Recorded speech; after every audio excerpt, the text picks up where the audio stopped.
अरे भाई, ये औरत अकेली इतनी रात को इस जंगल में क्या कर रही है? चलकर पूछना पड़ेगा। फिर हरिया अपनी बैलगाड़ी उस औरत के सामने लाकर रोक देता है और उससे पूछता है, अरे सुनिए, आप इतनी रात को इस खतरनाक जंगल में अकेली क्या कर रही हैं? तभी वो औरत मीठी आवाज में कहती है, अरे हरु जी, आप आ गए। मैं कब से आपका इंतजार कर रही थी।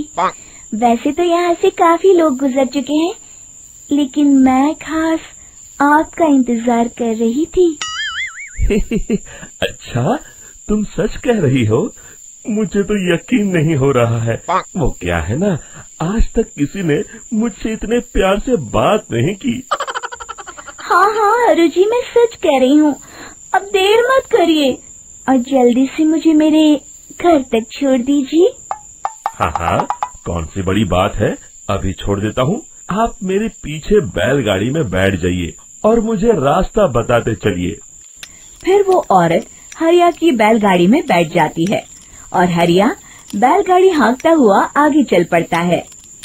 फिर उस औरत के बताए हुए रास्ते पर चलते चलते हरिया बैलगाड़ी लेकर एक काली गुफा के आगे आकर रुक जाता है। हरिया उस औरत से पूछता है, हाँ देवी जी, आपका घर कहाँ है? यहाँ तो एक गुफा के अलावा और कुछ नहीं है। तभी अचानक वो औरत हवा में उड़ने लगती है। देखते ही देखते उसका सुंदर रूप एक डरावनी चुड़ैल में बदल जाता है और वो जोर जोर से हंसती है। अरे तू तो एक नंबर का बेवकूफ निकला। तू तो बड़ी आसानी से मेरी बातों में आ गया। अरे मर गया रे, ये तो एक चुड़ैल है। हे भगवान बचा ले, ये तो बड़ी डरावनी दिखाई दे रही है।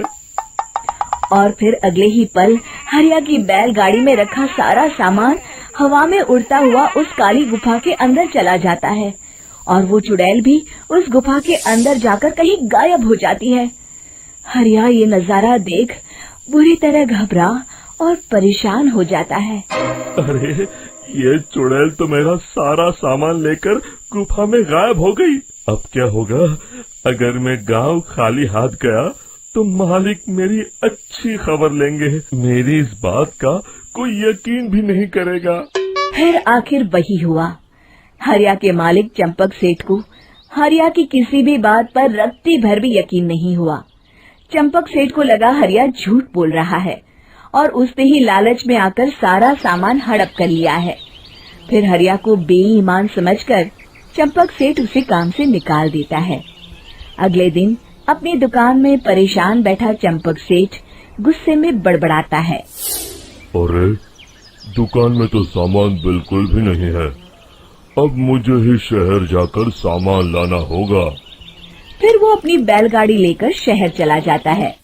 शहर से सामान लेकर जब चंपक सेठ वापस गांव लौट रहा होता है, तभी उसे एक आवाज सुनाई देती है, चंपक जी, ओ चंपक जी।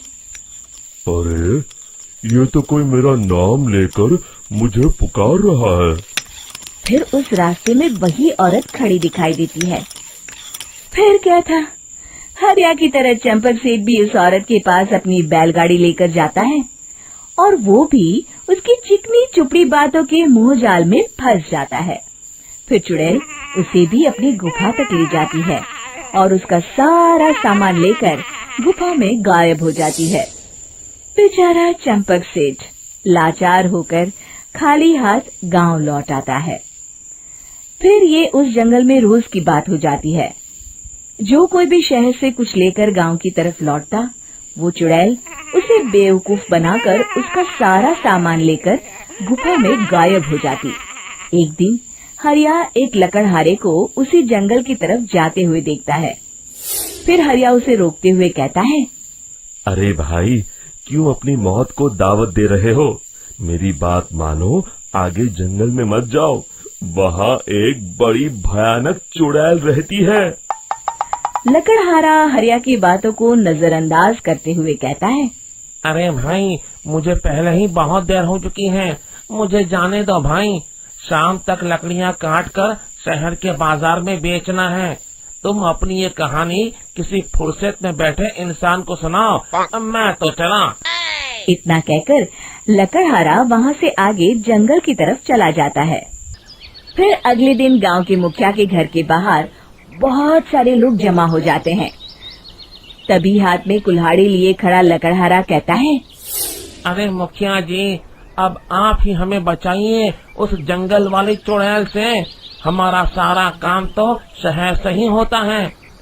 अरे मुखिया जी, उस चुड़ैल की वजह से तो मैं पूरी तरह बर्बाद हो गया हूँ। हम सबको मिलकर उस चुड़ैल का कोई इलाज करना पड़ेगा। तभी भीड़ में खड़ा वीरा कहता है, आप लोग चिंता मत करिए, कल से वो चुड़ैल किसी को नहीं लूट पाएगी। मेरे पास एक बहुत अच्छी तरकीब है। तभी चंपक सेठ उसका मजाक उड़ाते हुए कहता है, अरे तेरा नाम वीरा है तो क्या हुआ? तूने अभी उस चुड़ैल को देखा नहीं है? जाकर अपना काम कर, बड़ा आया। तब मुखिया जी कहते हैं, नहीं नहीं चंपक सेठ, मुझे लगता है हमें इस लड़के को एक मौका देना चाहिए। फिर सभी गांव वाले मुखिया जी की बातों से सहमत हो जाते हैं और वीरा शाम को एक बैलगाड़ी में कुछ सामान लादकर उस जंगल की ओर चल देता है। वीरा, ओ वीरा, कहाँ जा रहा है? तभी वीरा मुड़ के देखता है, वही चुड़ैल एक औरत के रूप में खड़ी है। अरे बहन जी, मैं आपको ही ढूंढ रहा था। देखिए, मैं आपके लिए क्या लाया हूँ। अरे वाह, तो खुद मेरे लिए इतना सामान लाया है। तू ही अकेला गांव में समझदार है। जरा देखो, मैं भी खोल के, बड़े भूख लगी है। जैसे ही चुड़ैल उस सामान पर से कपड़ा हटाती है, एक भगवान शिव